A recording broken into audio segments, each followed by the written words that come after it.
Hello. After the student protests, the discussion on politics, questioning the system, it all led me to thinking about student suicides. And I found that one big, huge, important, amazing thing missing in today's education system. I'm going to talk about that, what academics is doing to children, and I'll share something very close to my heart, how parents can equip children to handle failure, any failure in life, especially exam failures. Then comes relationship failures, rejections, disappointments, whatever it is. So today's Wednesday, which means it's time for Wednesday Wisdom. So first I'll talk about my 12th exam results. So the thing is, I always scored good in science, okay? So I was obviously expected to do medicine. There were a lot of suggestions and recommendations from well-meaning people to write the medical entrance examination. My parents got me all the books. They enrolled me in a coaching center. I didn't even open the cover of those books, I remember. And I totally refused to go, and yeah, there was a lot of drama. Anyway, I never had any plans to get into any STEM fields because I knew I was a big-time people person. I loved talking, and seminar days were my favorite. So I wanted to take literature or psychology because I was thinking of doing civil services at the time. So I was expected to go the entrance exam route, because of which people had expectations on my 12th marks.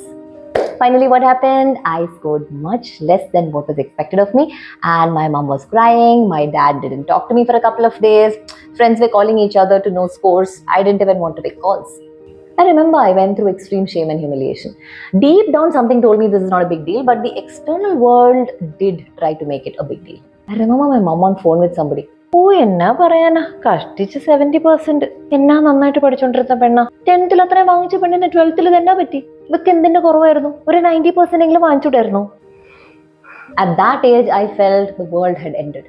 It felt like I disappointed everyone around me. But then, yeah, I got into a college for a graduation, and I forgot about the score in a month's time and realized, okay, the score had only that much validity. It got me into an institution. See, today when I look back, did that one exam define anything about who I am as a person? No, it didn't. What if I had scored lesser? I would have still gotten into something. I would have done some course or something I would have done, I'm sure. I mean, I still went ahead, made different choices, learned from experiences, and slowly built the life I have today. That moment of failure did not stop me. It shaped me pretty well. It taught me resilience. In fact, while in college, I remember during those days, part-time jobs were not that popular. Okay, I'm talking about 2005, 2006. In metros, maybe yes, but in Coimbatore, no, it was not a thing. But I still managed to do some stuff because I was so determined to do some part-time job. I have assisted a Tamil journalist in translating Tamil articles that he got me into English. I remember those were finance, economics related articles. It came in one English magazine, and I translated around some 12, 13 articles for him for, I think, 300 per article. I worked as a sales assistant in exhibition halls. There was a family that wanted a Hindi tutor. I saw the poster in front of our college, and then I applied, and then I got through, and my Hindi was pretty good that time, so I've taken Hindi tuitions for 1,000 rupees a month. I've done content writing during the summer holidays. I remember it was at KGISL, and I was so excited that they were taking part-timers, and I didn't go to my home in Munnar during the summer holidays. I was doing this job. Then later, yeah, I properly got a part-time job in 2007. I got into Suryan FM as a radio jockey. That story for later, maybe another Wednesday. Anyway, about learning resilience, it was through making tough decisions, going through tough situations, meeting some tough people.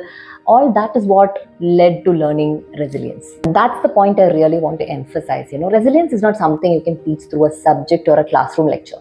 It is built through trial and error, through failing and getting up again, through failures that are processed in a healthy environment. We often talk about improving the education system, but we rarely talk about what actually needs to change within it, right? I remember also from my teaching experience at engineering colleges in Coimbatore and interacting with students, trying to understand from my own experience of boarding school, getting into life science course that no one encouraged, trying to learn and understand human psychology, and all the little life experiences I was collecting. According to me, in the current system, what's missing is life skills. And in all of the life skills I can list out, one of the major ones, the top level ones, what is missing is emotional resilience. See, we educate children to remember 10 books, and then we test them on how well they can reproduce those 10 books, and somehow we label the one who memorizes and reproduces the fastest as the most educated or most successful or the smartest. But is this really education, or is it just memory reproduction? I mean, think about it this way. What if a human's true capability is not just about what you can store in your mind and reproduce in 3 hours? Isn't it about how you can think, adapt, apply, fail, and rebuild yourself? And this becomes even more important when we look at real life consequences of failure in our society, right? We have seen how rejection, especially in relationships, is not handled well. In extreme cases, it has led to violence like acid attacks on women. So, this is not just an individual issue, it's a deep failure in how we are taught to process rejection and emotional pain. I feel handling failure, rejection, and disappointment needs to be part of both parenting and schooling. Children need to be taught that failure is not shameful, that marks are not your identity, that rejection is not the end of life. So, what can we actually do in Indian households and schools, right? One of the simplest ways is to normalize your own mistakes instead of hiding them. I do this very consciously when I make a mistake, especially if I'm around Maya. For example, if I'm making a dosa and the first one tears apart, what automatically comes up will be something like, "Idu kuda panna therilla, oof, dosa kuda suda therilla," something like that. But consciously, what I do is, okay, that one didn't go well. Maybe the pan wasn't hot. Paravalle. Inji pona dosa yaru pino. Or maybe I'll put some extra ghee and then I'll eat it myself. I have also spoken to Maya about how some bullying and shaming episodes have shaped me. And when she talks about someone who bullies her, of course, I hold space for her, I validate her, I acknowledge her, I sit with her uncomfortable emotions. And later on, when I have conversations with her, I tell her that, that person was put there to teach you boundaries. So, always, no matter what happens, look for what you can learn from your experiences. That is something I always tell Maya. So, the moral of the story is rejections, failures, shaming, disappointments, these things do not change your worth. It simply gives you information on what to do next. Because children learn far more from watching how adults treat themselves after failure than from being told, it's okay, you'll be fine. They should repeatedly see calm problem solving instead of worrying about what others will think, what others will say. Because if that's what they see, they will internalize that same response when something happens to them also. At home, parents can start by normalizing failure. Failure can be renamed effort number 2, effort number 17, effort number 285. Again, like I told in some other video, it's also important that parents don't always connect productivity with worth and value. Most adults are burnt out and sick because of this. We should make sitting simply a big thing. Again, it matters how low marks and failures are treated in your child's school too, because sometimes you might be okay with just pass. What if the school teachers shame the child? That would definitely affect them. So in schools, we need to create space for emotional education, not just academic performance. There should be some reflection sessions on children talking about some setbacks, mistakes, how they felt. We need to reward that effort, not just the rank. And I love this quote, success teaches you how to celebrate. Failure teaches you how to become someone worth celebrating. Because imagine you succeed, what would happen? Yay! Success, we did it. But when failure happens, then we think, okay, here's the actual syllabus.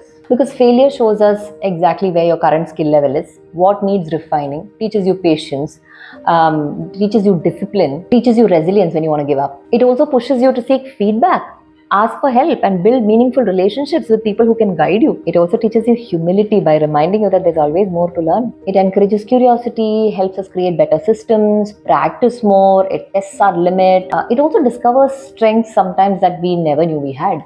See, I have won some awards and some recognitions, and I'm forever grateful for that, but they are not what actually helps me grow.